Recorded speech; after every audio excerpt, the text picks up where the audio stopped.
This is the class I was in, 73. So, Where are you?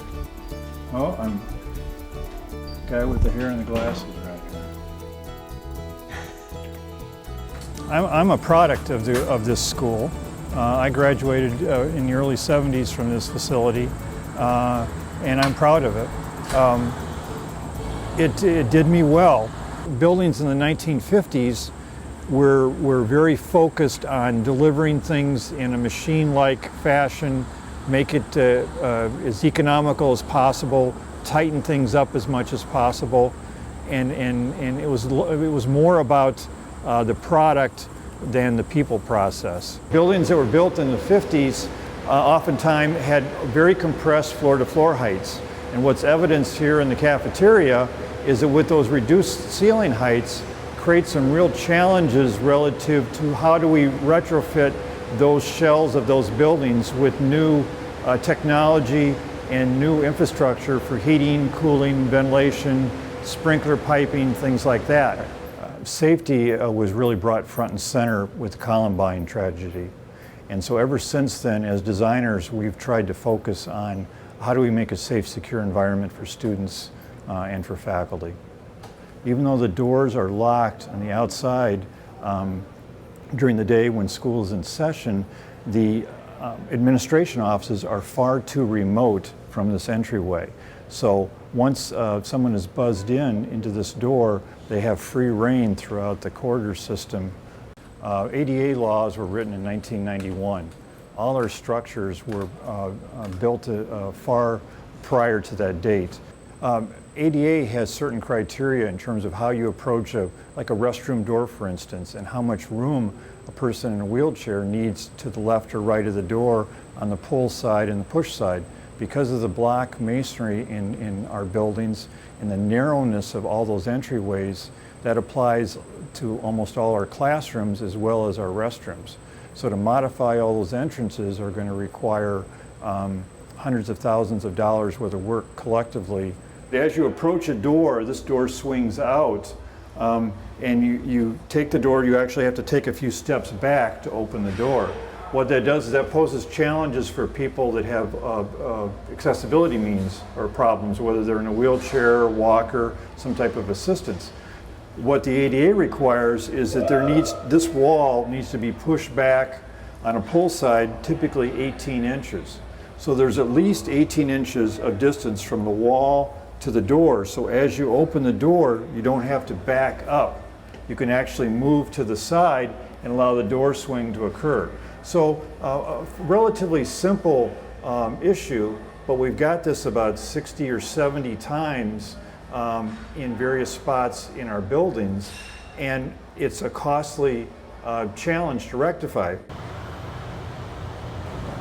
The window air conditioners that have been installed throughout the high school are really a residential solution applied to an institutional environment because of budget constraints. In terms of the units that we have, they're all relatively small given the footprint size of the classrooms.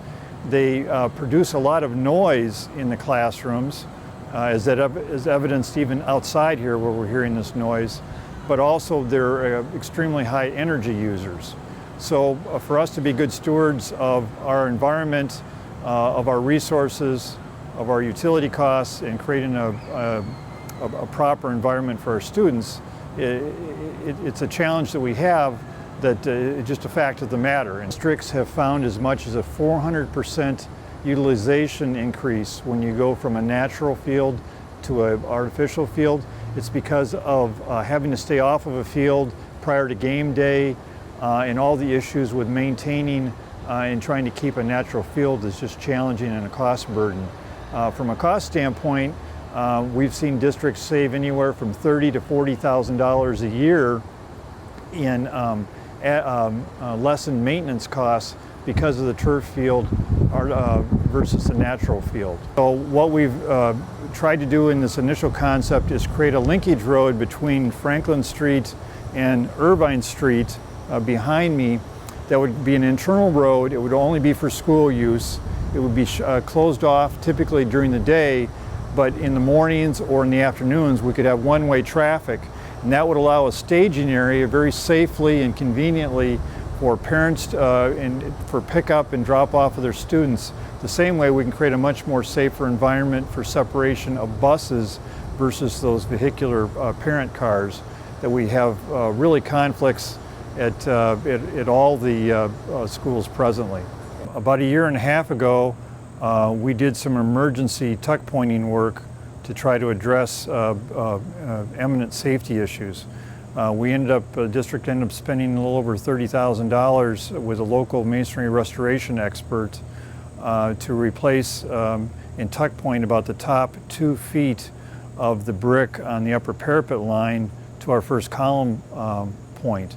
Very limited area, and as we started to do the work, it was evidence that water migration into the brick has caused a lot of delamination on the face of a lot of the brick. So as we started to tuck point, that problematic issue evidenced more in the more work we did. So it was a little bit of kind of pulling one string and 6 others come along with it. When you think of an image of this school right now, what are the iconic areas? Football field, the gymnasium. Most of our assembly areas are specifically focused around athletics. What a common area does is it brings focus of identity to something that's beyond athletics. It can enter into the more academic role of what a school really is. And that's where we found that sense of place, that sense of community so important in public structures like this. I go back to a conversation I had with Mayor Einswaller in the early 80s. And he talked about challenges and how to deal with issues and problem solving. And he made a statement to me that I continue to use throughout my professional and personal career. And he said, dream no small dreams. And how we deal with that in terms of our life challenges, to me is spot on point. So I think about that often, and I think how do we address things, and again, in a responsible way. And this is about the kids. And we have to think about that, and are we making sacrifices? Absolutely. And who's the recipient of that? It's primarily the kids. And to me, I think that sacrifice is worth it.